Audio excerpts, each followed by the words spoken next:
Hey everybody, this is Tracy with the View from Tracy's Point, and we are back with part 3 of this. Is it part 3? I've lost count. It might be part 4 because it seems like I have been talking about Reshona forever. So anyway, we're up for the next part of this Reshona testimony. And you guys know in the last video, her direct examination by AUSA Appington, I think is her name, concluded after a very long period. And now the judge wanted to break for the day, I believe. And then Daryl McDavid's attorney, Brinley, said no, he wanted to go ahead and question Reshona because he was going first and he only had a couple of questions. And so we are going to get his couple of questions in, and then on Friday, which would have been August 20th, that's when Jennifer Bonjean began her direct of Reshona, and then we will flow into that. Not sure if that is going to be one video or two, because these videos are so big in file size that it takes a really long time for them to upload. But let's go ahead and jump into Brinley after this quick message.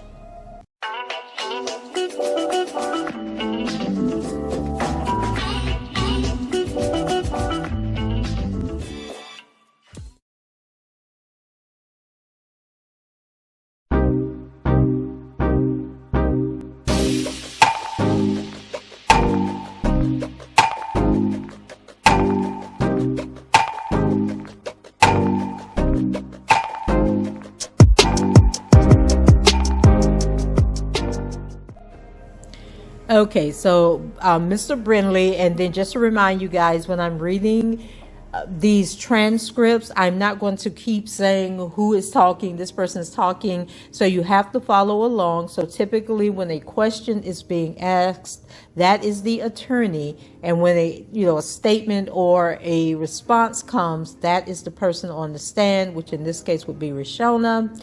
And then there will be times when it's reversed, and I'll let you know. For example, Mr. Brinley is talking, and he says, Reshona, my name is Brinley. I'm a lawyer. I represent Daryl McDavid. I am going to, it's been a long day, right? And then Reshona says yes, and then we'll continue the back and forth.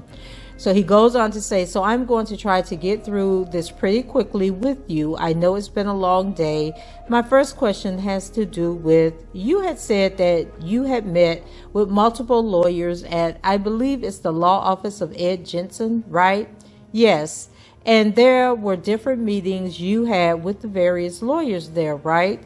Yes. Now, the way Eddie's office was set up, and he's referring to Ed Jensen, there was a big suite with multiple offices, right? I can't remember the setup. Okay, very convenient, Reshona. Okay, was there an area out in the front where people could sit, and then there were offices where you could go back and talk? Does that sound about right? I honestly don't remember the setup of the office.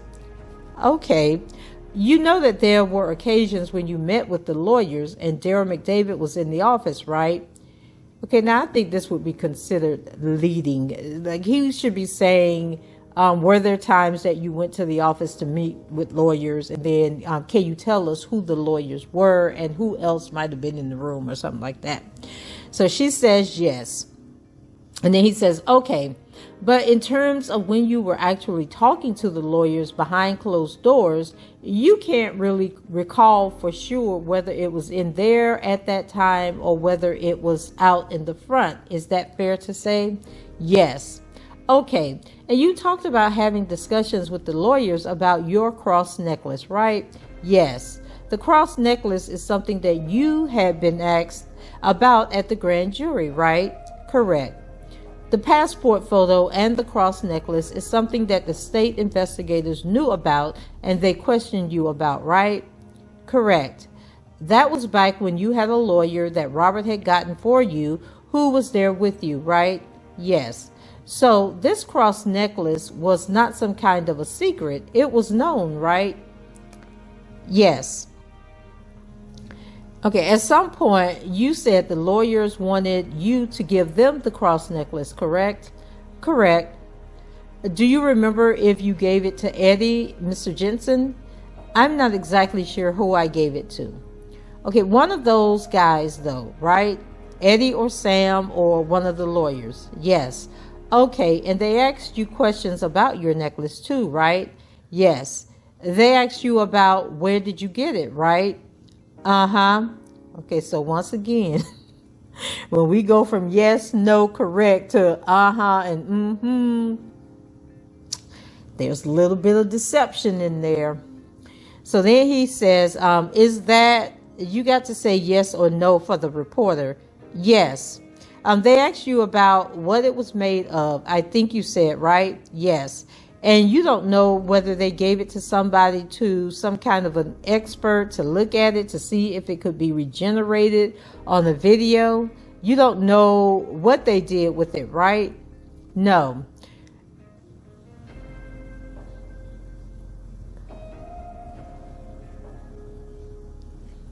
Okay, hold on a second. You certainly don't know what the lawyers told.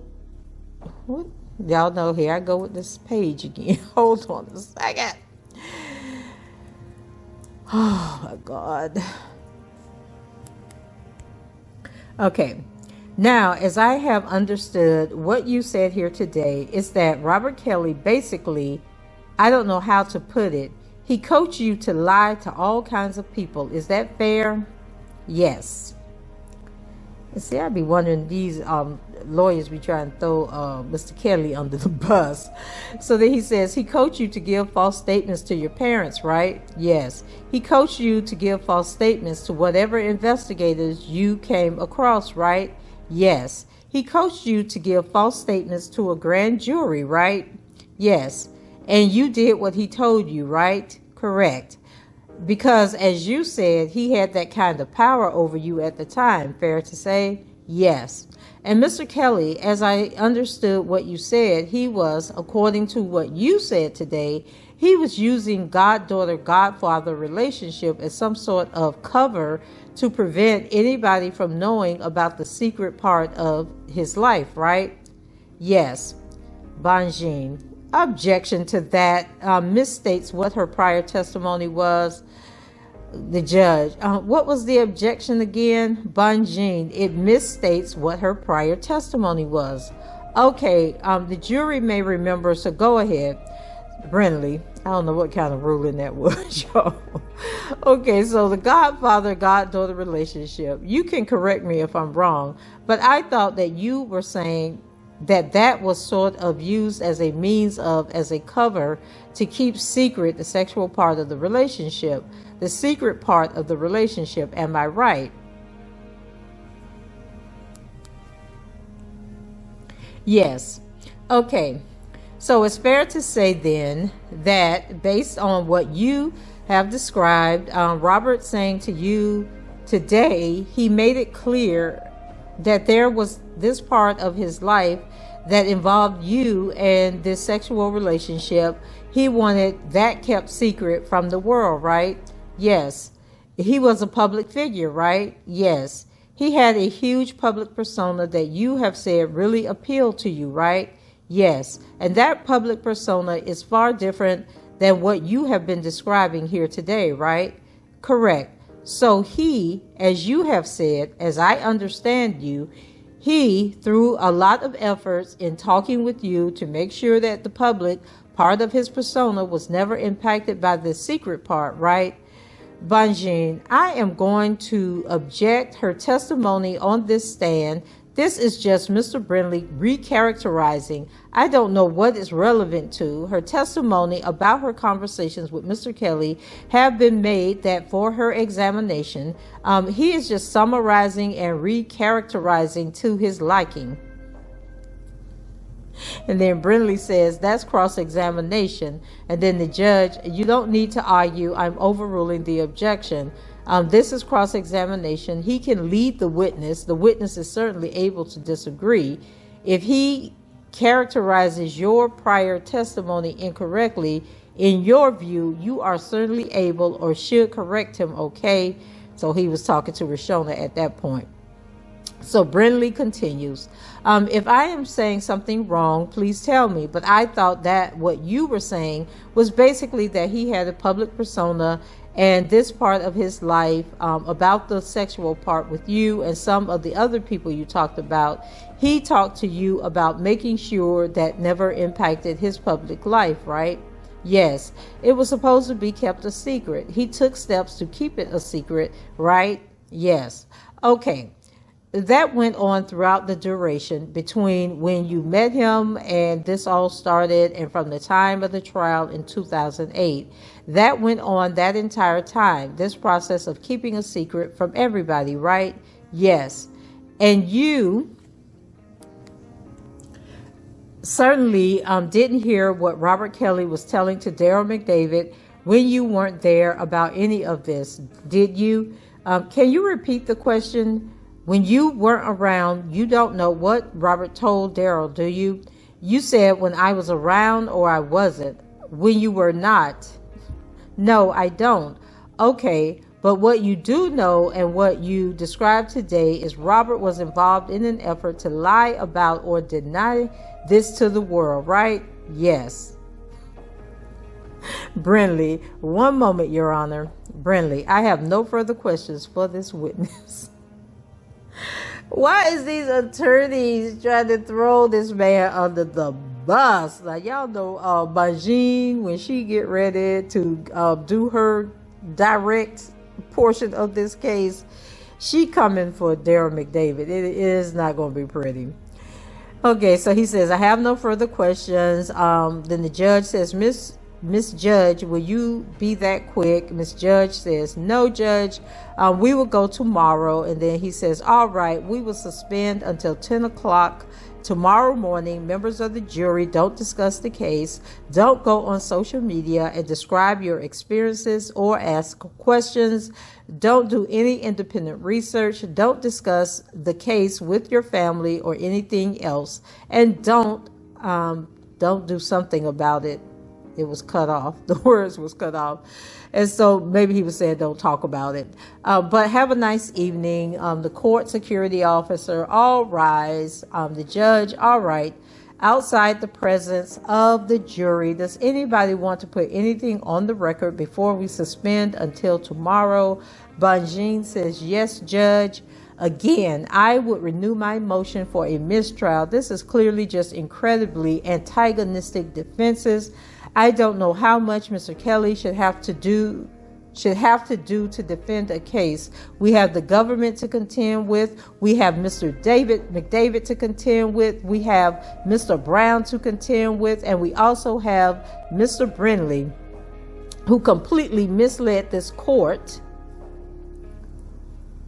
and me by suggesting that when we did our motion to sever, that, oh, this is just Miss Bonjean being overreactive and hysterical. This is just manufacturing a basis for a severance because she was upset about not getting a continuance, which, of course, I didn't manufacture it. Clearly, this is always going to be antagonistic, and here we are. So Mr. Kelly is in the unfortunate position of having the government, essentially 3 different government type of entities that he has to defend against. So we move for a mistrial. And then the judge, all right, the motion is denied. I suppose you did figure this is a little bit of finger pointing, but as Judge Esther Brooks said, that's sometimes not a bad thing. However, it's my understanding that to have sufficient antagonistic defenses that the jurors must make a choice between one or the other, and that's not the case here, so the motion is denied. Have a nice evening, everybody. And then Bonjean, Judge, I'm sorry, I don't want to belabor the point, but it is. I would argue that it is actually precisely that scenario. I would be happy. I'm going to put it in writing, Judge. I am not going to take up any more tonight. And then the judge, that's fine. Put it in writing. Thank you. And then court was adjourned at 4:54 p.m. And then we are going to pick back up on Friday. Is it Friday?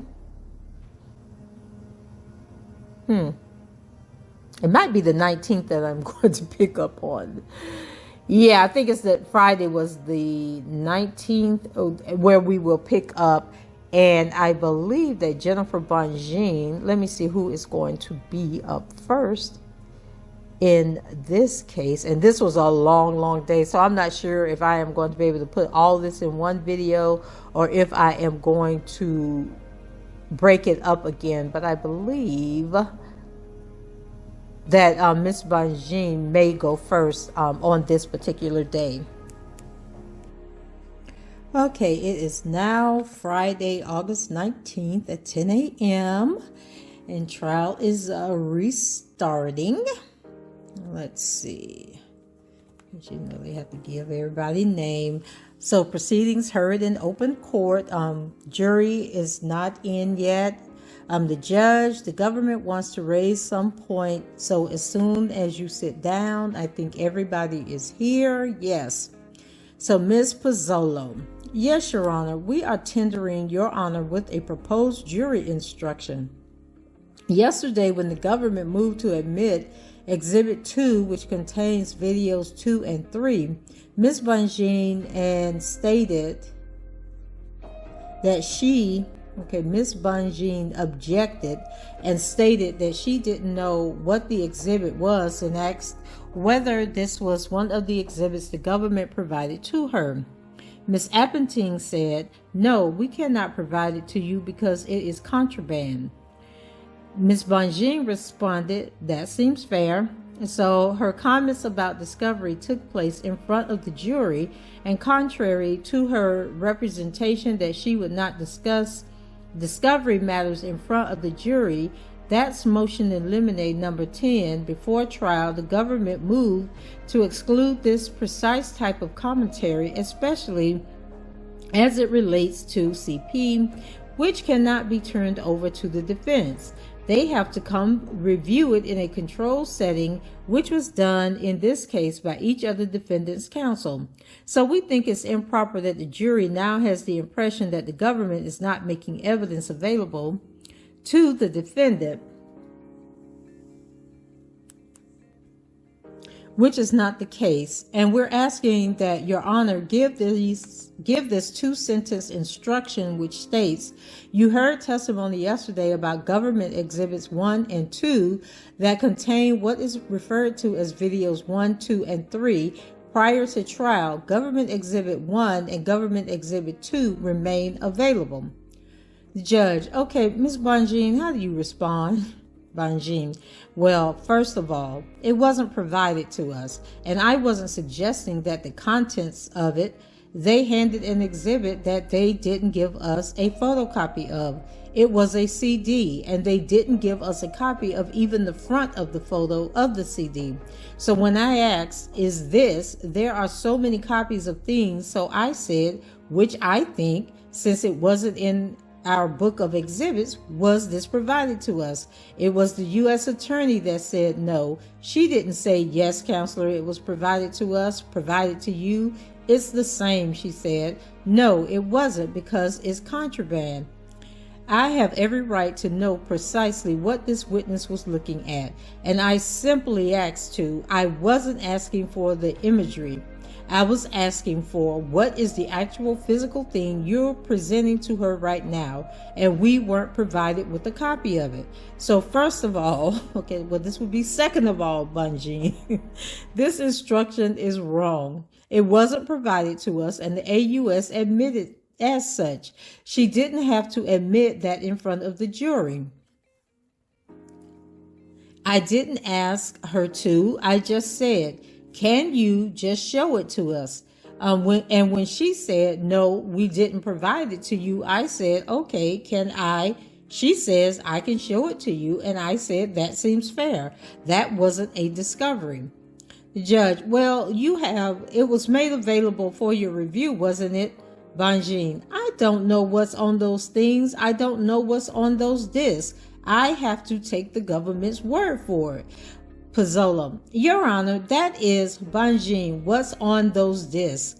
Pizzolo, Your Honor, that is disingenuous because we have provided an exhibit list weeks ago, repeatedly reminding defense counsel if they wish to view the CP, it can be. And girl, why they just, I'm talking about girl. Yo, why she just, it's CP. Why she can't just say the disc or the video? I think Bonjean about sick of all of them at this point. Okay, yeah. So then she goes on to say arrangements can be made. We have done that several times in this case. Miss Bonjean herself came to HSI and reviewed those images. Bonjean, yes, the images, but what they were presenting to the witness, I don't know what they did. They could have just copied it and said, this is what she looked at. Here's the date she looked at it, because she put a date on it. Here are her initials. That was not provided. So they're the ones, they are being disingenuous.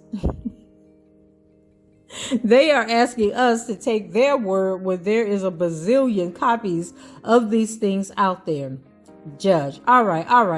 I don't feel it's necessary to make a big deal out of this at this time. We'll see how things play out from now on. So I'm going to leave it alone.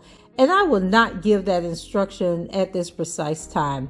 One thing, however, there did show up a problem of what to call the various minor pseudonyms. So as will all of the witnesses that from here on out, will they be schooled on what the specific minor's nickname or pseudonym is? Pizzolo, yes, Your Honor. Judge, so that won't pose a problem then. Pizzolo, no, it will not, Your Honor. And one other thing I wanted to raise was related to the witness after Reshona is concluded. We will be calling Special Agent Melissa Sifferman to publish the CP to the jury, and pursuant to your ruling on motion in limine number 4, you granted the government's unopposed request that the courtroom be cleared of public spectators, the overflow courtrooms be disconnected, and that the jury and the parties are the only individuals here. So that is coming up during Agent Sifman's testimony, likely today. Judge, in comments, Bonjean. Well, one comment is, again, the government has not provided us with the actual clips they intend to use. I feel we are entitled to have the clips designated. These are 30-minute tapes. They're not using all the tapes, which they shouldn't, but we still should know what they're using. Judge, well, Bonjean, from those tapes, Judge, I don't think it's necessary to clear the courtroom. I think that but I would suggest that everybody turn their monitors away from the public areas. I don't see any particular reason that, Pizzolo, Your Honor, there's audio, there's very graphic audio, and Judge, well, the audio, Pizzolo, there's no way to prevent the viewing. The monitors are all over the courtroom. Judge, I don't think the audio is the problem. It's the viewing of it. So I don't think we need to clear the courtroom. But just for those on that side and this side, turn the monitors. Bonjean, can we at least know? I'm sorry, Judge. Go ahead. Could we at least know how long these clips are? What they are? Yes, how long are the clips? That's the judge. Pizzolo, the clips are between 30 seconds and 2 minutes. Okay, Pizzolo, and so in total, we've significantly cut down the videos. And again, Your Honor, the exhibit list containing the number of clips was provided a long time ago to defense counsel, and they had every opportunity to view it, and they just, all right, Pizzolo, hadn't decided, and now they want to make an issue of it. All right, okay, we'll proceed that way. But I don't see the need to, but please, those on, turn your monitors away from the corners and the sides. Otherwise, ready for the jury. Miss Judge, I have something, Judge. Yes. If I may very quickly, last night after Reshona testified, I contacted the government and requested that they not be speaking with her because she's still on the stand, and they confirmed that they did not have any intention of doing so. And then about 11 o'clock, I got an email about the government's victim liaison at the U.S. Attorney's Office who had a conversation.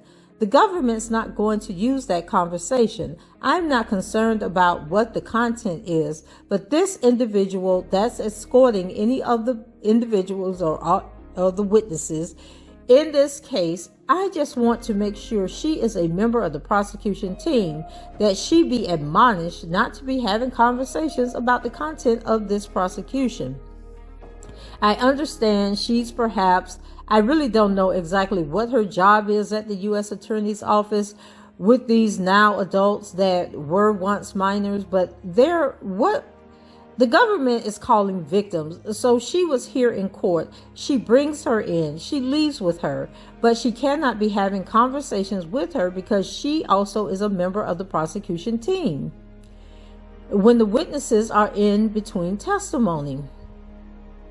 Judge, I assume that the liaison does not discuss testimony. Is that correct? Pizzolo, yes, Your Honor. Okay, I'm ready for the jury. Have the jury come in, please. Thank you. Pizzolo, and Your Honor, does your instruction to the sketch artists still stand in terms of not sketching the faces? The judge, yes, I happened to watch the news this morning, and I don't know who. It was on WGN. I don't know whose it was, but it was properly made indiscernible. Whatever. And where is the witness? This judge is, oh my God, he is just like dismissing these concerns that people talking to the witnesses when they should be talking to the witnesses. Bonjean gonna have a lot to throw in her appeal on this one if there is a guilty verdict. So proceedings heard in open court, jury in. Please be seated. The witness can resume the stand. Who is going to go first, Miss Judge or Miss Bonjean? Then somebody named Miss Leon. Brown's defense will go first. Okay, pardon. We are, Your Honor. Okay. Is the witness en route? So he don't even know who this woman is. Let's get ready to question Reshona. So then Miss Appleton, yes, Your Honor, the CSOs are moving throughout the building with her. Then the clerk, all rise. Judge, please be seated. Leon, you may question the witness. Then Miss Leon says, thank you, Judge. Reshona, government's witness previously sworn, direct examination. So Miss Leon, and this is one of Milton Brown's attorneys. Hi, Reshona. Good morning. Do you need a second to get? No, I'm okay. Okay. My name is Kathleen Leon, and I'm an attorney for Mr. Brown, okay? Okay. I'm going to ask you a few questions about your testimony yesterday. Okay. So yesterday you talked about surprising Mr. Kelly when you showed him your tattoo. Yes. And I believe you said he wasn't upset about it, but he needed you to get it covered up. Correct.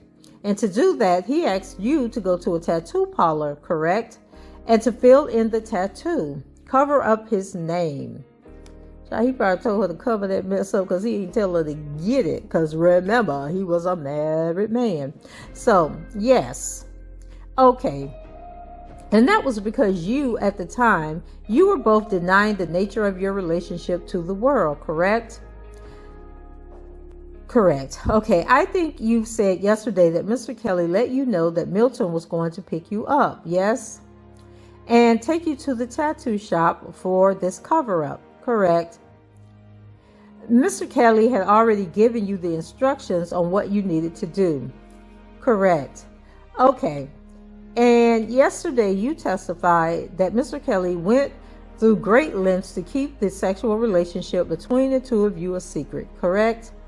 And that meant lying to everyone around you, correct? Because if anyone found out, you were concerned they would threaten to ruin his life, correct? And he was concerned, yes. And they could, in fact, ruin his life with this information, yes. And you also said yesterday you weren't there when Mr. Kelly called Mr. Brown and told him to pick you up, correct? So you don't know what Mr. Kelly told Milton Brown. No. You have no idea if he told Milton Brown why you were having the tattoo covered up. I don't. Okay, all you know is that Mr. Kelly needed to keep this secret. Correct. Okay, so let's talk about the drive to the tattoo parlor. But first, let's talk about some rules. Mr. Kelly had some rules for you, right? Yes. And this included even how you behaved when you were being driven somewhere. Yes. Okay, and these rules were meant to control you. Yes. And control his employees. Correct. That was part of his way of hiding his secret. Yes. Of making sure that he can continue living his double life. Yes. Okay, the men who worked for Mr. Kelly could not speak to any of his guests or his artists. Yes. Yes, they could not speak to them. Right. Okay, they would get in trouble if they did. Yes. Even get fired. Yes. Not paid. Yes. Okay, Mr. Kelly would even get mad at you if you broke the rules. Correct. So you followed the rules. Yes. Okay. So when you get in the car with Milton, you sit in the back seat. Correct. He's the chauffeur. Yes. Okay. Even if there's only you in the car, you're sitting in the back seat. Yes. I think you said yesterday you had no conversation about the tattoo with Milton. Right. You had no conversation at all with Milton on the way there. No. Okay. And you had no conversation with him because you knew the rules. Correct.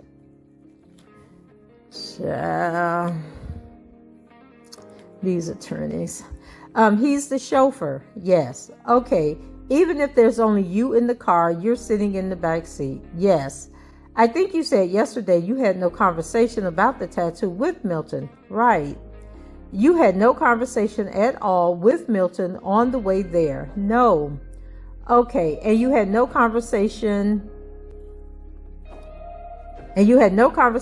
with him because you knew the rules. Correct. So now we're going to move on to when you get to the tattoo parlor. Okay. Again, Mr. Kelly had already given you directions on what was going to happen. Milton was going to drive you there and you were going to get the tattoo covered up. Yes.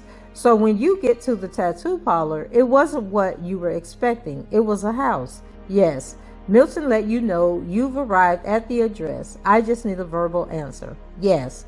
Okay. And you and Milton go into the house. Yes. And even though it looked like a home from the outside, when you get inside, it's actually been transformed into a tattoo parlor. Yes. So you walked into what looks like a living room area. Yes. And that area is kind of like a waiting area, right? Uh-huh. Okay, so here we go. We've been yes, correct, no, yes, and then all of a sudden it's uh-huh. Okay. And they take you to a private area or something that has a little tattoo set up. Yes. Like any other tattoo shop. Correct. And it's like a sanitized location. People aren't just walking around freely. Correct. Okay. You said yesterday that you spoke to the tattoo artist. Yes. And you let them know the directions that Mr. Kelly had given you. Yes. You had a tattoo. You needed to get it covered up. Yes. Okay. And the artist did just that. He covered up the tattoo. I think you said he shaded it in. Yes. Okay. And when you were done, you came out and you and Milton left. Yes. Okay. And yesterday you testified that Milton never talked to the tattoo artist. Correct. And you also said yesterday that you had no conversation with Milton on the drive back to, I believe it was, the studio. Yes. Okay. I want to move on to the bags that you were talking about. Yes. Okay. So Milton not only drives you, but he drives a lot of people, right? Yes. Guests, artists, other celebrities, Mr. Kelly's friends. Yes. It's fair to say that R. Kelly, the celebrity, is not carrying his own luggage and bags when he gets to his destination. Sometimes Sometimes, but not all the time. Right. Okay. He's got people to do that most of the time. Yes. Okay. Milton was not the only one who had the job of carrying Kelly's bags, right? Correct. Can you name some of the other people who had this job? Just other employees that were working for him. Other employees? Other employees like Tom Arnold? Yes. George Kelly, who I think his nickname is Junebug? Correct. Okay. And even more than that? Yes. Okay. And you've never seen any of these employees, basically chauffeurs, go through R. Kelly's or his celebrity guest bags, right? No. Then Miss Leon. Okay, may I confer, Your Honor? Yes. Thank you. No further questions. Okay, Miss Bonjean, you may question the witness. Bonjean. Thank you, Your Honor. And then the cross-examination begins. Good morning, Reshona. Good morning. My name is Jennifer. I represent Mr. Kelly. Excuse me. If I understand your testimony correctly, you had about a 12-year relationship with Robert. Is that right? Yes. And I think you testified yesterday that this relationship commenced. Wait, hold on a second, guys. Okay. Commenced sexual relationship when you were around 14 or 15. Around that time in 1998-ish. Is that right? Correct. And then ultimately you left the relationship, I think in 2010. Does that sound right? Sounds about right. Okay. And that means you were about 26 years old. If my math is correct, give or take. Yes. And you said yesterday that when you left, you moved into an apartment, I think in University Park. Is that correct? Correct. And that he helped you get set up there with rent, paying for the rent and getting you an apartment there. Is that correct? Correct. And I think you also said that he made sure that you had transportation. I think you mentioned a Denali or something like that. Yes. And that was like a Denali. That wasn't brand new. That was something that was used, right? Correct. Okay. And you testified in 2002 before the grand jury in Cook County when you were 17 years old, right? Yes. And by that point, the relationship was a legal relationship because you were of legal age in terms of consenting, right? Appenting. Objection, Your Honor. Excuse me. Objection, Your Honor. Calls for Calls for a legal conclusion that the witness may not be aware of. Bonjean were. Then the judge said, well, overruled. Bonjean. You were aware that at 17, you were actually permitted to have a relationship with him in the eyes of the law in Illinois, right? I was not aware of that. Okay. I thought it was age 18. Okay. And at the time, in 2008, when Robert was prosecuted for the charges related to CP, you also were still in a relationship with him. Is that right? Yes. Okay. But before that, the relationship wasn't abusive or controlling. It was after the 2008 prosecution and subsequent acquittal, right? It got worse during that time. All right. And this behavior that you're talking about, this increased abuse that you were talking about, this didn't have anything to do with his 2008 acquittal, I assume, right? No. The case was over and done with at that point, correct? Right. And you put it behind you at that point, correct? Yes. Robert put it behind him at that point, right? Yes. Wait, hold on. I think there was a objection. Somebody said, Your Honor, speculation. And then as to what Robert Kelly knew, then Bonjean, well, you were living with him, weren't you? Yes. You talked to him pretty regularly, given the fact that you live with him and I guess his wife, right? Correct. In fact, you also had a sexual relationship with him and his wife, right? That's what he wanted. You did that, though, as an adult, right? Correct. And you understood that after 2008 acquittal from your conversations with Robert, that this is all in the past, right? Correct. Now, when you did move out, strike that. Let me ask you one thing. You testified that you weren't allowed to work when you were living with Robert, but that's not true, right? No, I was not allowed to work. Didn't you? Weren't you going to school at Moraine Community College going to classes there?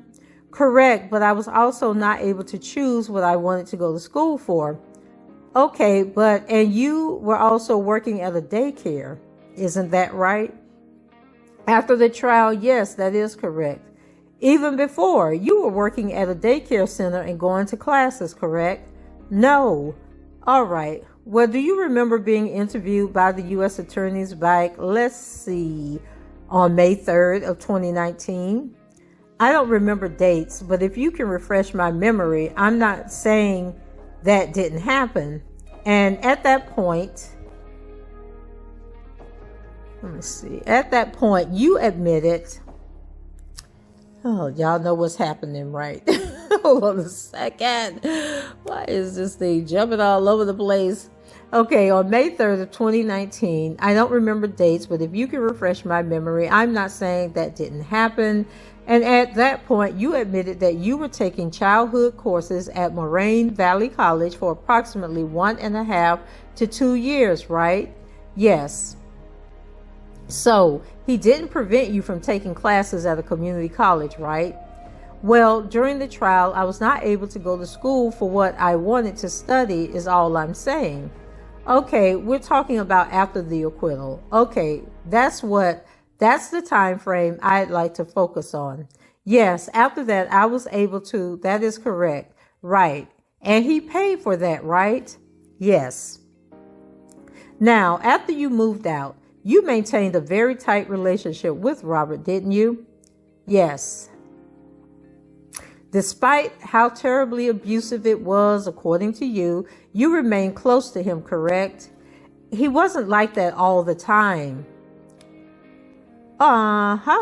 In fact, your whole family was very close to him. Yes. Even after you broke up because of his alleged abusive relationship, right? Yes, indeed, your father worked pretty consistently with Robert between 1998 and 2011. Isn't that correct? Yes. He worked with Robert before the sex tape scandal came and after it was all over, correct? Yes. And even after you left Robert, he worked with your dad, right? Yes. In fact, your father was a guitarist, and as I understand it, is that correct? Yes.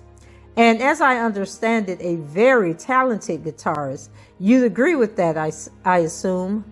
Correct. He worked with people other than R. Kelly, correct? Yes. And in fact, that album that you identified on the wall on Robert's studio that had all those platinum, and I think it was called R or Reality. Is that what it's called? I'm not exactly sure. Okay, well, you identified it. Should we put the picture up, or do you know which one I'm talking about? I know which one you're referencing, yes. And your dad worked on that album, didn't he? Yes. In fact, that's the album for which Mr. Kelly received a Grammy, right? Yes. That's the album that has the song I Believe I Can Fly on it, right? Yes. And that's the album your father worked on in 1990, late 97, 98, before there was any sex tape scandal, correct? Yes. Your father worked on a number of albums with Mr. Kelly, correct? Yes. And he worked with other artists, right? Correct.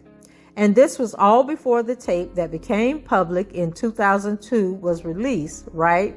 Yes. And it was your aunt who released that tape. I'm sorry? It was your aunt that released that tape to Jim Derogatis, right? To my understanding, yes. Sparkle? Correct. Her real name is Stephanie Edwards. Yes. She go get nervous again. Now, your father worked on the Grammy-nominated album Love Letter in 2011, right? Yes. And that was after you and Mr. Kelly were completely over with romantically, right? Yes. And after you and Robert broke up, you cared about him and he cared about you, right? Yes. Even after you broke up, you sometimes came back together and had intimate times together. Is that fair? Yes. And he helped you out from time to time with finances and things you needed, correct? Correct. For instance, you testified that in 2014 and 2015, Robert helped you with rent payments, right? Yes. I think it looked like your rent was what, about $1,100 or $1,100? Does that sound about correct? During that period? Yes. And Robert wasn't writing checks to you. He would delegate that to somebody, right? Correct. Appenting. Objection, Your Honor. That's speculation as to what Mr. Kelly was doing. Bonjean. Well, I can clarify. Judge, what was he doing? I don't see how that's speculating. Overruled. So he equally annoyed with the unlike Judge Ann, who was all about the prosecution and shutting down the defense. This man don't care. Y'all getting on his nerves on both sides. So Bonjean, you would receive checks not directly from Robert, but from somebody that worked for Robert, right? Yes. And sometimes you would receive wire transfers from somebody who would initiate those wires, right? Yes. And having spent 12 years plus a whole friendship afterwards with Robert, you're aware that he wasn't the person that would manage his finances personally, right? Correct. He had managers who did that, correct? Yes. He wasn't someone who was intimately involved in the business side of things. He was the artist, correct? Yes. And he also struggled with things like math and reading and writing and all those things, right? Yes. So he delegated those activities to people like Mr. McDavid, correct? Yes. And then there were other managers as well. Were you familiar with some of Robert's other managers? Not that I can think of. Okay. And after you broke up, you would continue to go to his concerts, right? Yes. Your family would go to his concerts. Yes. Your brother, I understand it, is also a musician. Is that right? Correct. And he would also attend events that Robert would invite you to, correct? Yes. And after you, in 2008, after he was acquitted, this relationship that you had with Robert, it wasn't centered at all around the scandal and the 2008 acquittal, was it? No. In fact, that was a subject matter that you and Mr. Kelly did not want to talk about, correct? No, you didn't? No. Excuse me. Now, I want to show you, well, strike that. I'm sorry. In September of 2008, this would have been, and then Reshona says, thank you. Okay, wait a minute. Okay, let's go back here. So she said, Bonjean said, in fact, that was a subject matter that you and Mr. Kelly did not want to talk about, correct? And Reshona said no. Bonjean said you didn't. Reshona said no. And then Reshona said, excuse me. Okay, then Bonjean said, now I want to show you. Okay, I'm assuming, because I do this. I think Reshona sneezed and she said, excuse me. And Bonjean kept right on going. And then Reshona said, thank you. Like, helpful, you ain't gonna say, God bless you, because I'm tired. That's what I'm assuming happened there. Otherwise, that little exchange didn't even make no sense. So she says, let me back up a second. You're familiar with the docuseries Surviving Lies, right? Correct. And you're aware that it was premiered in like January of 2019, right? Yes. Because your life kind of changed when that came out, right? Yes. But before that, late 2018, you were communicating regularly with Robert via text and sometimes on the phone, right? Yes. Okay, Bonjean, I'm going to mark this as, hold on one second. Okay, I'm going to have you look at the screen, okay? And because I don't want to say anything publicly, you're going to mark this as defendants 100 for identification purposes. Okay. And can you pull out the bottom there? And then Miss Judge, excuse me, if I may, just for clarification, if we could label your exhibits Defendant Kelly so we can separate them. And then Bonjean was about to say the B word. Then she called herself and then she said, sure. And then Judge, that would be appreciated. Yeah, sure, Heifer, go sit down somewhere. And then Judge said, thank you. So Bonjean, do you see the screen? Yes. If you can look at the bottom there, not the blue part, but right below it. I don't want to put it. Okay, there's nothing on my screen. That's Reshona. I don't want to put it publicly on the record, but do you recognize your phone number there at the bottom or your old phone number there at the bottom? Yes. Okay. And do you recognize Mr. Kelly's phone number right above it, the one that begins with the 6? I don't remember the number, but okay. It looks familiar. Okay. So let's go. I'm going to have you scroll through that, go to the next page and take a look and go ahead and read it to yourself. And then it's actually not legible. Okay. How about that? Okay. Read it to yourself and then you can tell me if you recognize it. Go to the next page. Keep going. Do you remember these exchanges? Yes. And they were exchanges with Mr. Kelly, correct? Yes.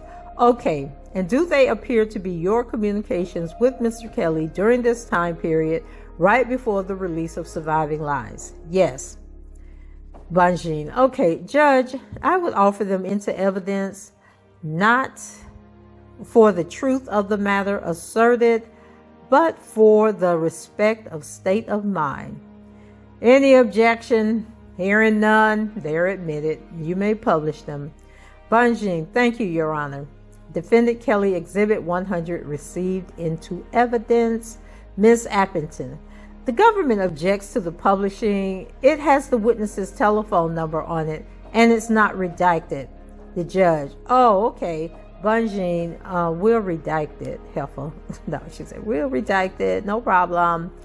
I understand it's not a working number, is it? And that was the judge. Bonjean, no, it's not a working number, but we'll still redact it. Appleton, it can still be used to identify even though it's not working. Girl, everybody know who this girl is. What are you talking about? Bonjean, that's fine. We'll redact it. Judge, okay, redact it. Other than that, you may publish. That's not the one. That's not what. While we're redacting, Your Honor, I'll keep asking some questions. Okay. Okay, let's go to the next page. It has been redacted. Then the law clerk. So should I publish it? Bonjean, I would move to publish. I think the judge said okay. Appleton, no, it's not redacted yet. Judge, yes, it can be published. Bonjean, it's not on the next multiple pages though. Then Cohen, I understand. I'm going to do it as we go. And Cohen is Ashley Cohen. She is one of Bonjean's law partners. So Bonjean, so we'll go to the next page. It is redacted. What are you referencing? The judge, why don't you proceed with the rest of them while they're being redacted and then you can show them all. Bonjean, that's not her phone number that you're pointing to. That's not her phone number. Appleton, then it's not relevant. Bonjean, I have to go to the next page. Appleton, so are we publishing this page that is not her phone number? Bonjean, do you see the bottom part? It had their phone numbers. We just redacted her phone number. It has Mr. Kelly's phone number, and then it had her phone number. We redacted it. Appleton, so the messages that she does not identify as being hers shouldn't be appearing on the screen. Bonjean, that's not true. I'm going to the next page. The judge, wait. Is there an objection on the floor? And if so, state the basis of the objection.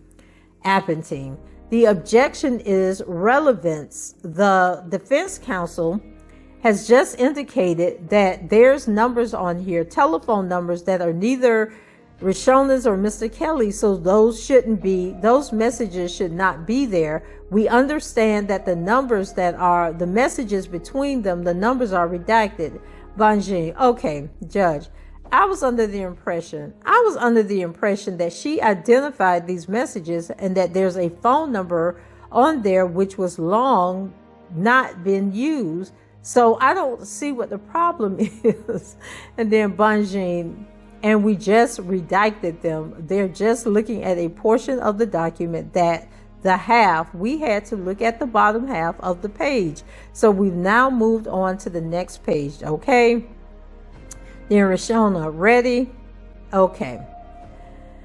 Whew, child. So these are your messages to Mr. Kelly, right? Correct. And the date on that is September 26, 2018, correct? Yes. And you sent him a message saying, I'm next to you, laugh out loud. And then you said, let's share a toast on my 34th glow day, right? Correct. What's a glow day? It's my birthday. So you wanted to celebrate your birthday with him in September of 2018, right? We were in the same party. Okay, well, you sent him a link to where you were going to be hosting your birthday, right? That sounds right. And then Miss Cohen, sorry. And then Bonjean, okay. And then you had to change the location of your birthday, right? I don't remember that, but that could be true. You said, also tonight, I had to change the location. Joy District at 8 o'clock, right? Yes. And did you in fact have a birthday celebration there at 8 o'clock? Yes. Did he attend? I don't think so, no. He didn't respond to your messages actually, right? At least these messages, correct? That could be true. That's not what I see on the screen, so yeah. Bonjean, all right, are we able to go to the next page? And honestly, Judge, this isn't even her number. She's changed her number since, so I'm just going to keep going. Appington, Your Honor, the government still object as it can be used to identify her, which we noted earlier. Girl, everybody know who she is. The judge, yes, keep going. I don't see any problem. If the number has no connection with her anymore or even exists, so go ahead. Bonjean, okay, go to the next one, Ashley, please. And then Ms. Cohen, can I do it non-redacted? Bonjean, yes, go to the next page. Then you sent him a text saying, hope to see you. And then he didn't respond. On October 15th, 2018, you said, my mom lost her mother.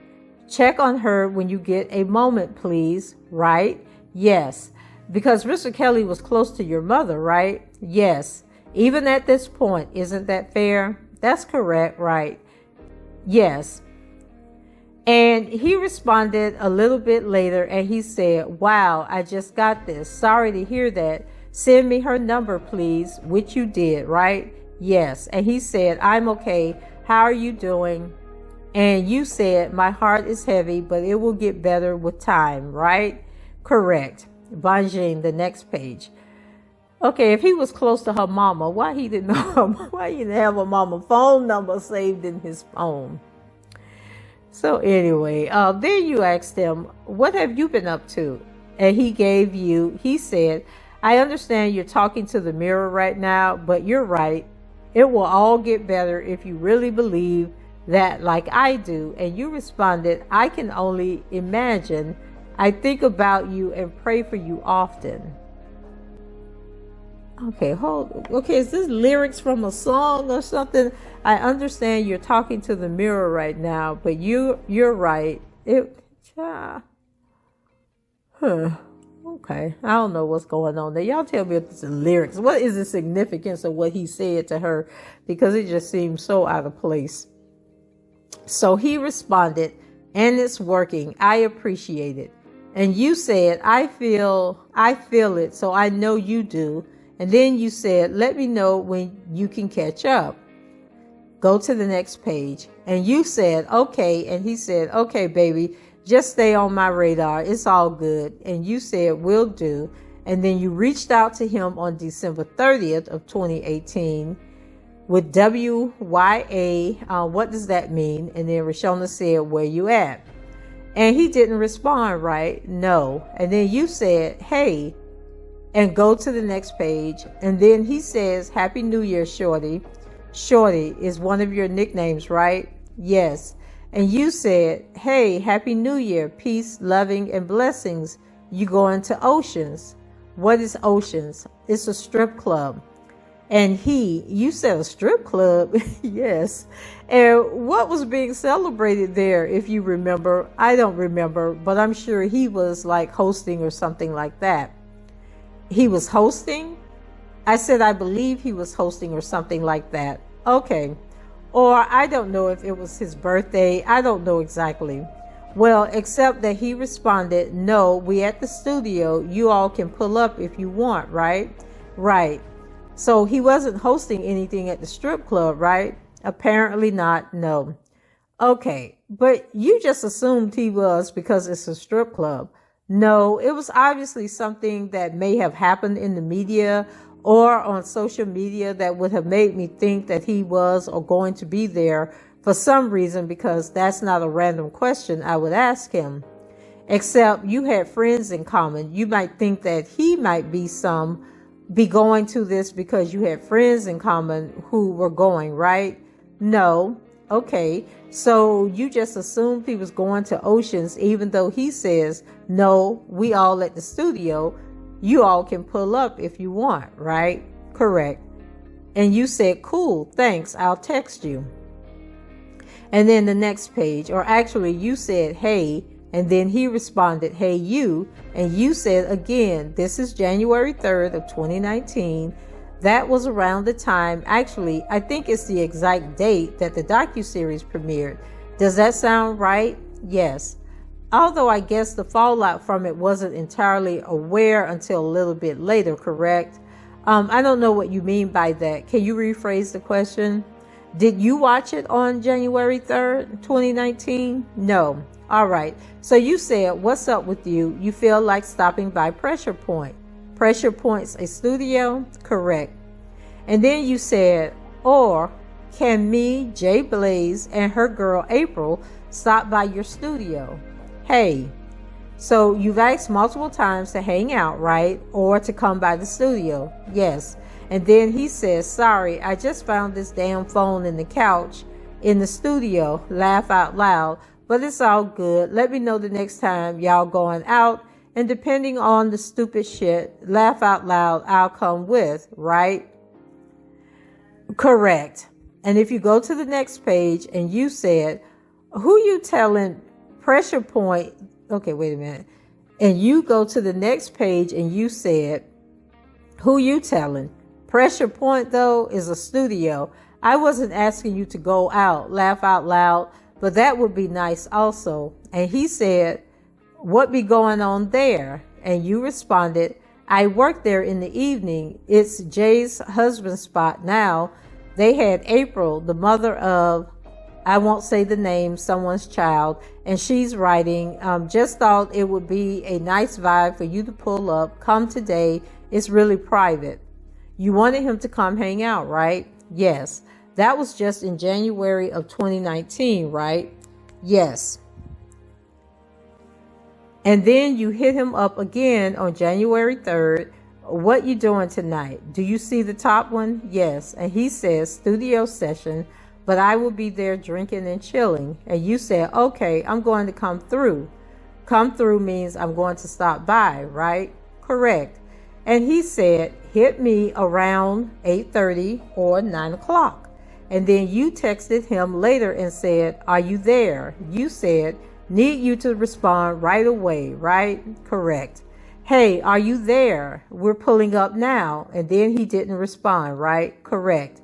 And then later on, he said, what happened? And you said, I came. You never responded. And I kept calling your phone while I was outside. Do you remember that night? Not exactly, but that sounds about right. And then he said, Oh my God, are you serious? Why not do what everybody else does? Just come in, laugh out loud. It's a party. I can't hear my phone. People grabbing on me, trying to take pictures. Appington, Your Honor, we're going to object to these. Counsel showed the witness a first few pages. The witness has not looked at any of these pages and identified that these are conversations that she actually recalls. So she has to do that first in order to lay the foundation for these to be admitted and published. Bonjean, I will ask her, Judge. The judge, all right. Bonjean, you recognize Appington. Your Honor, is still published to the jury. Oh God, the judge. Well, if it's published to the jury, it's there. What? You can ask her if they're hers, I guess. Bonjean, you recognize those as your text messages with Robert, right? Yes. Bonjean, okay. Judge, okay. Bonjean, do you want to scroll through the rest so she can recognize to the very end? And then Cohen says, I can't do it with the redaction. And then Bonjean, okay. You don't have any reason to believe that those aren't your text messages with him, right? No. Okay, let's keep going. And you said, yeah, I definitely wasn't trying to walk up to the door and have problems with everything going on. Wait guys, hold on a second. Okay, somebody was texting me, so let me go back and read this. Okay, let's keep going. And you said, yeah, I definitely wasn't trying to walk up to the door and have problems with everything going on. I get that. But wait, you taking pictures now? And then you said, just let me know when you're free. And then he says, no, I say they were trying to take pictures, but depending on who it is, I do take a picture here and there. Why you say that? And you responded, I'm just laughing because I know you don't usually do that. So it was cool. And he responded, well, here's something even funnier. I didn't take one picture with nobody last night. There were a lot of full moon woofers in there. And you said, please call me and explain what a full moon woofer is. Laugh out loud. Okay, that was on January 5th of 2019. Do you see that? This isn't really legible up here, so if you want to zoom in again, sure, that would be helpful. Bonjean, can you zoom into the first half of that, Ash? Then Bonjean, okay, do you see that? Yes. Okay, and then you see this message, which is, thank you guys for everything. I'm tired now. That was January 6th of 2019, right? Yes. And that was after Surviving Lies series came out, and he was pretty upset, right? Yes. And then you responded with, wait, what? Are you okay? I'm super worried about you, right?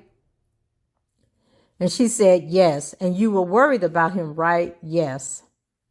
Okay, wait a second. So let me go back up here. So Bonjean said, okay, do you see that? Yes. Okay. Then you see this message, which is, thank you guys for everything. I'm tired now. Okay, but she doesn't really say who that was. I don't know who was having that conversation about being tired. So anyway, she says, yes. And you were worried about him, right? Yes. Bonjean, are you able to do the next page? Keep going. Okay, and then you hit him with a lot of messages here where you say, where are you? Don't do this. Respond to me. And you said, I long you don't let the Jesus. I long you don't let the devil win. But then you corrected yourself, which was, I love you, don't let the devil win, right? Correct. And then you were like, Rob, exclamation point, exclamation point, exclamation point. And then the last page of this particular exchange or series of exchanges is, and you said, trust me, I know firsthand how you feel. You have my prayers. You need to come to the studio. It's super safe and private. I have something you should come remix. And he responded, sorry, okay, major breakdown, but now I'm on a major buildup. And you said, yeah, I had one too. Do you remember that? Yes. Okay, and that kind of relates to this series coming out, which upset you too, right? Correct. People started hitting you up, harassing you, right? Yes. Lisa Van Allen was messaging you, correct? Correct. You didn't want to be talking to her, did you? I didn't have a reason to. Now give me a second. And because of all the attention you started getting from Surviving Lies, you actually changed your phone number, didn't you? Yes. And in your conversations with Robert, he wasn't trying to influence you to do anything. You guys would just commiserate that this was coming back up, right? Right. Okay. Now, I would like you to look at, this is just 3 more pages of an exchange between, well, you take a look at it. Bonjean, and put just for her, Cohen. They have to do it. Bonjean, just for, okay, all right. Okay, now regard the first 3 blue bubbles, okay? And look at where it says 278. Do you see that? Do you recognize your new phone number there? The phone number you changed it to? Honestly, I don't. Okay, Bonjean, highlight the number. And then Reshona, I'm sorry, no, I can see it, but I don't remember that as being my number. That's not one that stands out.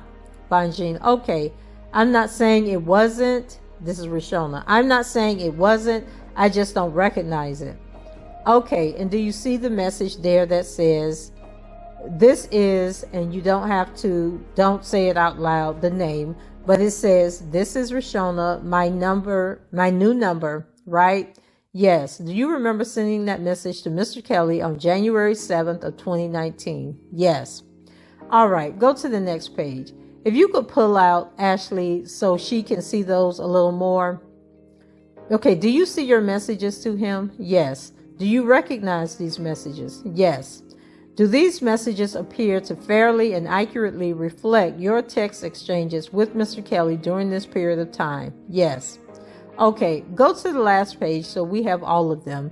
And if you could, just pull it out so you can see it.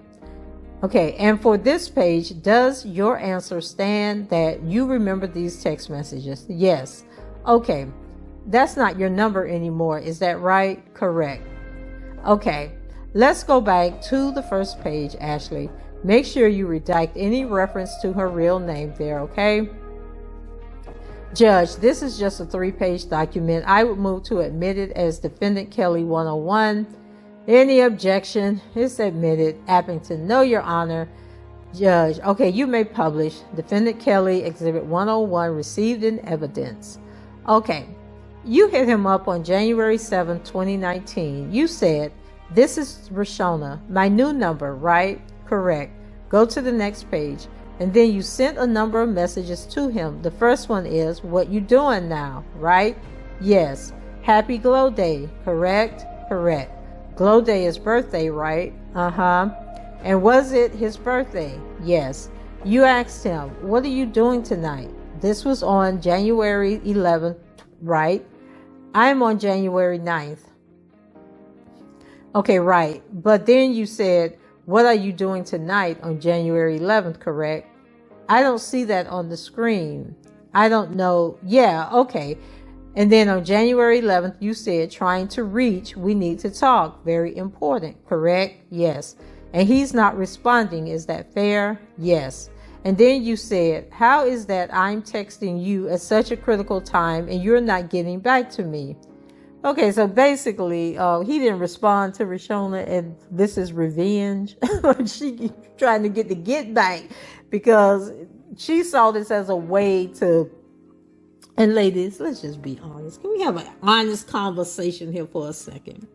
You know how it is when the brother done distanced himself from you. He done broke up from you, and you just looking for any reason to get back in, to slither your way back in. And I think most of us has gone through this, and you'll do things like, wish him a happy birthday, wish the mama a happy birthday, wish the dog a happy birthday, like any means of being able to communicate with that person in hopes of getting them back into getting back into their good graces. You try to take advantage of the opportunity. so-and-so is their favorite artist. You know, R. Kelly is their favorite artist. So you're going to go to that R. Kelly concert, hoping you might see him. You know they like to sit on the floor. You know they like to sit in section 101. So you make sure you buy a ticket in the section where they used to sit at. You know, just be honest. So this is what Reshona was doing, and it was not working. And so I guess Reshona was like, oh, okay, you want to ignore me? You want to treat me like this? I can't come back? Okay, well, I'm going to turn on you. I'm going to let these people know what was really going on. And here we are. So if he had just gave that heifer the time of day for the next year or so, we probably wouldn't be here. So anyway, Bonjean goes on and says, and this is related to the Surviving Lies series, isn't it? Yes. And then you said, it's Reshona, call me. And that was on January 18th, right? Yes. And then keep going. And he said, damn, I did not recognize this number. And you said, been calling and texting you. And he said, I'm just waking up. I'm not used to this new number, but I'm going to lock it in. And then on February 14, 2019, you said, I need to speak with you as soon as possible, right? Correct. And then you also said, you need to call me right away or I'm making decisions on my own, right? Yes. And he didn't call you, did he? I believe we did have a phone conversation after that, if I can remember correctly. Okay, you didn't tell the U.S. attorneys that you met with when you met with them, did you? I'm not sure if they asked me that or not. So you told the U.S. attorneys that you hadn't had communications with him at this point, right? Right. Actually, and that would have, you actually made false statements to the U.S. attorneys when you said that you were on a friendly, not so friendly basis, but you hadn't been in contact with him, right? I told them we were in contact. Let's see. I want to draw your attention to, do you remember speaking with the U.S. attorney on April 11, 2019? I'm not sure of the date, but I know that I did speak with them, yes. And do you remember telling the U.S. attorneys on that date that your relationship with Kelly was friendly but not friendly, that you contacted Kelly because it was his birthday and contacted him after the documentary aired, and you described him as not sounding well and seemed stressed, that you contacted Kelly again after information circulated on the news but was not successful. You told them you weren't successful in contacting him. So again, and then Reshona says, so again, the timeline of everything that you're asking, I might not be completely accurate about in that sense, but we did communicate about the documentary. So that's why I answered it that way. Okay, but you just said that you believe that you had conversations after you told him, I'm going to do what I'm going to do if you don't get in contact with me, right?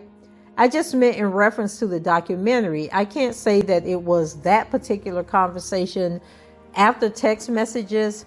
All right. And on February 14th, when you were hitting him up to try to get in contact with him, that's because the Cook County State's Attorney's Office was trying to reach you, right?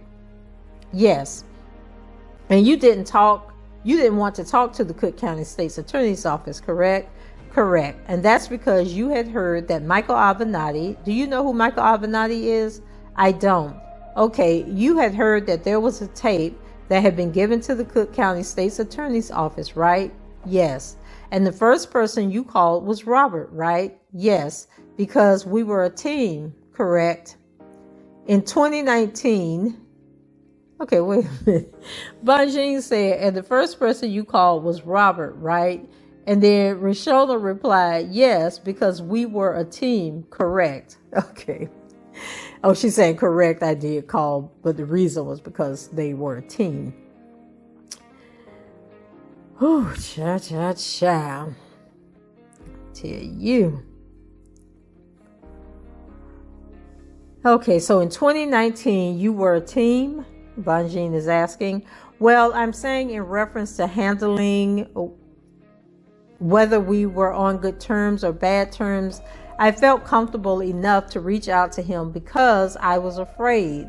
I didn't know how to handle myself with the situation. So yes, I did. But he didn't contact you, right? No. You knew that Kim Fox had set up a hotline for anyone who had information about R. Kelly, right? No, I did not know that. But on February 14th, the Cook County State's Attorney's Office came and you refused to speak with them, right? Yes. And just like in 2002, you didn't want to have anything to do with this, right? Correct. And you were getting lots of attention, right? Yes. And you were also getting offers and opportunities to, essentially appear in documentaries and other types of media broadcasts. Would you agree? Yes. And you went to Robert and you told him that if he paid you, you wouldn't cooperate with them, right? Oh, Lord. That is not correct. You told him you were going to make the decision by yourself if he didn't get back. Wait, hold on a second. If he didn't get back to you about whether he was going to pay you. The decision that I was going to make would have been to cooperate with the authorities because I no longer wanted to carry his lies. Right, but you had opportunity after opportunity to not carry his lies. And when there's an investigation going on, the first person you call is Robert, right? That's what I was used to. You're right, yes. Right, and you didn't talk to the Cook County State's Attorney's Office when they came knocking on your door, right? No, you called Robert because you wanted to work out a situation where he would pay you not to cooperate. That is not correct. And then he was arrested by law enforcement on February 22nd, 2019. Do you remember that? Yes. Okay, you weren't talking to him at this point, right? Correct. And he made bail, right? Yes. And he didn't try to talk to you either, correct? No. He made no efforts to speak to you, right? You decided to cooperate at that point not because you wanted to get something off your chest all of a sudden, but because there were benefits involved in it, correct? No. You have a deal right now after this trial where you're going to go tell your story. Your brother was posting about it, right? No, that's not correct. Okay, you don't have any deals right now that is going to materialize after you testify here in court. Any that would enrich you. No. Abington, your objection, Your Honor. There's no foundation for any of these questions. Bonjean, okay, well, actually, we'll come back to it. Abington, Your Honor, can you? And then the judge, well, if there's foundation as an officer of the court, you tell me there's a good faith basis, you may do it. Otherwise, I'll sustain the objection. So, Bonjean, there is, Judge. If you give me 1 second. So, Bonjean, wait, hold on a second. Give me 1 second. Okay. Did your brother post a post on Instagram about how you were so brave and that you were going to be a spokesperson for Project Refine with a collaboration with Grey Goose Vodka? Yes. That's what I was talking about. Any other deals like that? So that's not a deal. That is my nonprofit organization that I just started. It's a mentoring program. That's not for profit. That's my passion for what I'm doing in my personal life. It has nothing to do with a deal. Grey Goose didn't give me any deals, or I don't have anything to look forward with them after what took place the other day. Okay, but there is a collaboration with Grey Goose Vodka, right? There was, yes. Any other types of, I won't use the word deal, any other types of opportunities you have after your testimony here today? No. Now, even though Robert had no communications with you after you hit him up and said you were going to make your own choice or something of that nature, you went and spoke with U.S. attorneys with a person by the name of Fred Crawford, right? Dang, Bonjean got all the goods. So she said yes. And you call him your god brother, right? Yes. What's a god brother to you? It's just a terminology that I use for how close he and I are, how he's helped me out, how he gave me work. Like, he's just a really close friend to my family. So I consider him not a real brother, but a god brother. Okay. Is he older than you? About a year. Yeah. Okay. And on April 11th of 2019, you were interviewed by an assistant United States attorney by the name of Angel Kroll. Correct. And you became pretty close with her, correct? I wouldn't say close. You were, you texted back and forth with her from time to time, right? Yes. All right. And during that first interview, you refused to answer any questions about your interactions with Mr. Kelly, right? Yes. You even told the assistant state's attorneys that during that interview that you didn't know whether Mr. Kelly, you weren't sure whether Kelly had relations with young girls, right? I don't remember the conversation you're speaking of, actually. If you had said that according to you, that would be a lie, right? Correct. And you told that lie to the U.S. attorneys on April 11, 2019, not because Robert told you to tell that lie, because you decided to tell that lie, right? Appleton. Objection, Your Honor. That misstates her testimony. She says she doesn't recall what she said on that day if it... All right, clarify, Bonjean. Well, I can prove it. So the judge, clarify her answer then. Bonjean, sure, shall I? Maybe we have. Let me refresh her recollection first. Perhaps that will help. Okay, Bonjean. So the April 11th, do you have it? And just show it to her, though. Okay, do you see what appears to be a Department of Homeland Security report in front of you? Yes. Okay. Can you zoom in a little bit?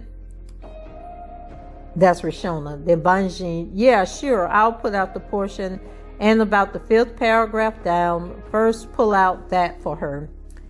Okay, can you see it a little closer now? Yes. Okay. And at that point, you said you weren't comfortable answering any questions. Can you repeat that? Do you remember telling the U.S. attorneys that you were not comfortable answering any questions about your interactions with Mr. Kelly, your sexual interactions with Mr. Kelly? Yes. And then on the next page, about halfway down where it says, I'm not going to use your initials, I'm just going to say Jane, and go ahead. Do you see where it's highlighted there, that first sentence? Yes. Okay, does that refresh your recollection about whether you told the U.S. attorneys you're not sure whether Kelly had relations with other young girls? Yes. Okay, and today you're saying you do know that he had relationships with other young girls, right? Yes. So when you told the U.S. attorneys that on April 11, 2019, that was not true? That was a false statement, right? Yes. Okay.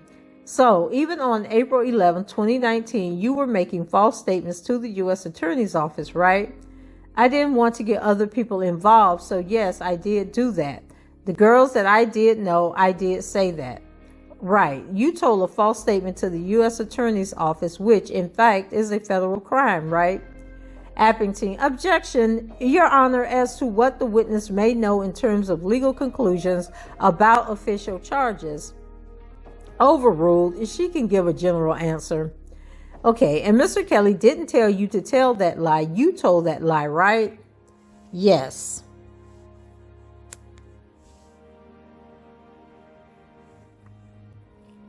Okay, you can take that down. You can, okay, you had your own reasons for not wanting to be truthful with the authorities, right? At that time, yes, not the other times. In fact, that was your first interview you gave about anything related to Mr. Kelly since you spoke to, I guess, the police in 2000, right? I don't remember exactly, but okay. And during this interview, the U.S. attorneys made it clear to you that it kind of wasn't your choice, that if they subpoenaed you to testify before a federal grand jury, you were going to have to show up on subpoena, right? Correct. All right. And then even in the next interview you had, oh, by the way, during that interview, you refused to look at any video, right? Yes. In fact, until August 9th, like last week, you've never seen the video, right? Correct. So you have no idea what was shown at the criminal trial in 2008, right? Only through loose still images. You looked at some still images and that's when you denied that it was you, right? Yes. Okay, now on April 13th of 2019, you again met with the U.S. Attorney's Office and you still hold on a second. And you still didn't want to talk. You were uncooperative, right? Can you repeat that for me? On April 13th of 2019, at a second interview, you still were unwilling to speak with the U.S. attorneys, correct? Yes. And speak with them about Mr. Kelly and yourself and all of that. That's what I'm talking about, right? Yes. And again, that had nothing to do with Mr. Kelly. That was all your decision making, right? Yes. And on that day, you again refused to look at any videos of yourself or discuss your relationship with Mr. Kelly, right? Right. And you weren't communicating with Robert at this time, right? And isn't it true that the U.S. Attorney's Office told you that you would be entitled to restitution if Mr. Kelly was convicted, right? Yes. And restitution is money, right? Yes. And you are seeking restitution or will seek restitution if he is convicted, right? That is incorrect. Appington. Oops, wait a second. Objection, Your Honor. We need a sidebar on this. And then they blank out something, they redact something, and then the judge says, you may continue. And then Bonjean, okay. Now, on April 18th of 2019 is when you decided that you would cooperate with the investigation, right? Yes. Okay, so you testified yesterday that you were just so tired of keeping the secret and you needed to get it off your chest, but you took some time making that decision, didn't you? Yes. And you told the government that you would not cooperate unless they could give you an immunity deal, right? I did not tell them that, no. You asked for immunity. You asked for an immunity deal through counsel, right? Correct. Reshona, what's the difference? And you asked for immunity for your parents too, right? Yes. Now, if your parents didn't know anything and they were innocent in all of this, why did you ask for immunity for them? Because with them not being truthful the first time as far as what took place in 2008, I just wanted to make sure that they were protected with telling the truth and moving forward. And I want to go back, and they agreed to give you immunity and protect your parents as well, right? Correct. And I know your father has since passed, and I'm sorry for that. But at the time that you were speaking with the government in April of 2019, he was living, right? Yes. You were introduced to Robert by your aunt Stephanie Edwards, who goes by the name Sparkle, right?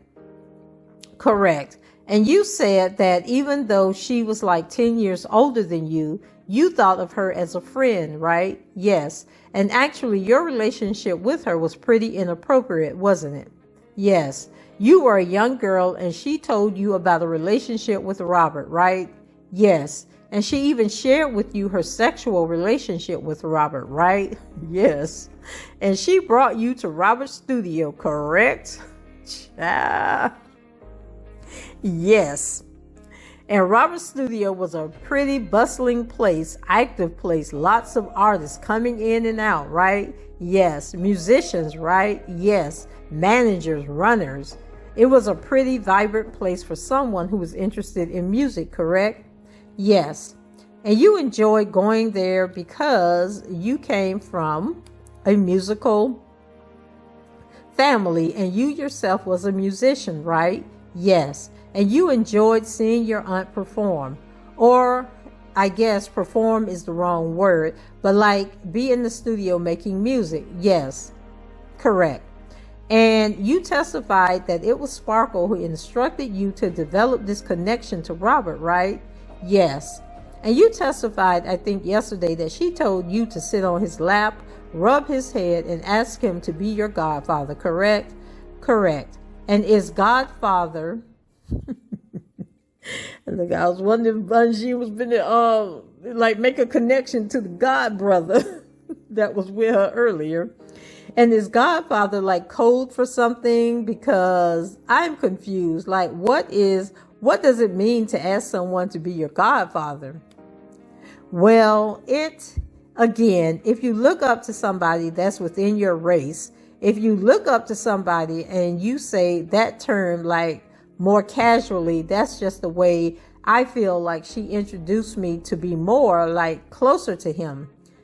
Okay, I see. And to be clear, it wasn't Robert that asked you to be his goddaughter. It was you that asked him to be his,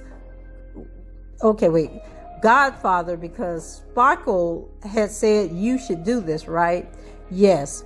In looking back, you said that you think Sparkle was pushing Kelly on you. Isn't that right? Yes. In fact, you believe that Sparkle used you as bait with Kelly. That's something you opined about, right? Yes. And of course, you know Sparkle has said that you are not being truthful about this, right? Appington, objection, Your Honor. It calls for hearsay about what Sparkle said. Bonjean, I'm not. It's not offered for the truth. Yes, not for the truth. Overruled.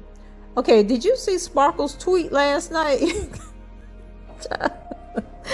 Not Bonjean. Y'all that sent Bonjean them tweets that Sparkle had on her page. Did y'all see the videos too? Y'all saw the videos that I posted with Sparkle and her written statement on her phone, talking about her niece and her sister. Y'all that sent Bonjean the tweets, child, and Bonjean done brought it up in court. Child, so Reshona said no.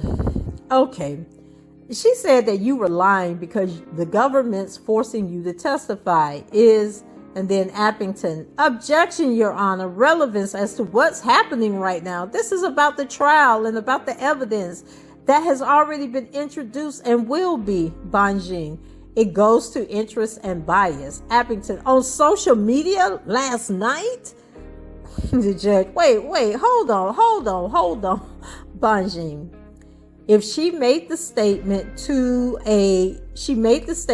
the public, if she had made it to an investigator, it would be a non-issue. She made the statement. Appington, Your Honor, we are talking about an out-of-court statement that's been offered. Number one, the witness has said she is not familiar with the statement. So the judge, would be for the truth. So the objection is granted. The motion, Bonjean, that's fine, Judge. I'll move on. Because I done put it out there. The jury doesn't heard it. They're going to go look for that tweet Sparkle made. And so then Bonjean said, and then after you testified yesterday that after this godfather relationship came to be, that things started turning romantic, sexual between you and Mr. Kelly, right? Can you repeat the question? Yeah. That after he agreed to be your godfather, that was a turning point from the relationship. It became inappropriate at that point, right? Yes. And you've testified that your parents were okay with this because you know he was your godfather, right? Correct. But he wasn't your godfather. Your parents knew that, right? Well, they accepted him as my godfather when he agreed to be that. Okay. Just because you asked and he accepted, that in and of itself had such meaning that your parents were okay with you spending hours at the studio and all of the things that you testified about? I can't answer that for them. Okay, that's fine. I think we'll wait. We'll keep that for another witness. Now, you have previously stated that Sparkle knew about your relationship, right? She knew what she encouraged me to do, yes. And she was angry with Kelly about some fallout over a record deal, right? Yes. And you have testified that your parents didn't know about this relationship with Kelly until this interaction at the hotel where there were all these tears and everyone was upset and Mr. Kelly begged for forgiveness and he had all this remorse. Do you remember that testimony? Yes. Okay, but your parents were actually the subject of a DCFS investigation in April of 2000, right? Yes. And have you determined whether or not it was Sparkle who initiated the DCFS investigation? I'm not sure who it was. Okay. So when you say that they didn't know, you're saying they didn't believe, right? Yes. Appington. Objection, Your Honor, as to what if she knows what was in her parents' mind at the time. Bonjean, she testified yesterday at length multiple times that her parents didn't know. She kept it a secret. They had no idea. Overruled. Okay, so they did know about allegations. They just didn't believe them. Is that right? They asked me if it was true, and I said no. And they believed you, right? Correct. Okay, let me tell y'all something. If I got to go talk to DCFS about my children and some sexual allegations, listen, my child not going back to your house no more. They ain't coming back over there. I don't care what the child said, what the adult said. I don't care. My children not going back over there. But I obviously Sparkle and them family didn't feel that way. So she says correct. And then Bonjean says, and then shortly after this DCF investigation, there was also a police investigation, and you and your parents were interviewed by a detective, Detective Everett. Do you remember that? Vaguely. Okay, and that interview happened in Oak Park. Yes. And you deny any relationship with Mr. Kelly, right? Uh-huh. And you've testified that you didn't want Robert to get in trouble, right? Correct. You were protecting him, correct? Yes. You wanted to preserve the relationship too, right? Yes. As inappropriate as it was, you wanted to hold on to that relationship, right? Yes. And then at that point, the relationship, or the strike that, at that point, the investigation was closed and said unfounded, and that was that, right? Yes. And despite all of that, you continue to spend significant amounts of time with Mr. Kelly, right? Yes. And I think you said he got you a black PT Cruiser for your birthday and your parents were happy for you? Yes. Did your parents allow you to travel with Robert unsupervised when you were under 17? No, they would think that I was with him and his wife. So they did allow you to, That's not unsupervised, so I don't know what you mean by that exactly. Oh, I see. So I meant unsupervised by them, but you're saying that supervised by who? Kelly's wife? Yes. You testified that you had sex with Robert hundreds of times between the ages of, I think, 14 or 17 and 18. Is that right? Yes. That means you were spending a great deal of time with him, right? Yes. And again, hold on. And again, you're still adamant that your parents at that point were blissfully unaware of this relationship, right? Yes, because they thought I was around the family. They didn't know I was spending time with him separately, correct? Now, Reshona, you testified that you had a number of threesomes with your friend Pinky and your friend Brinley when you were under 17, right?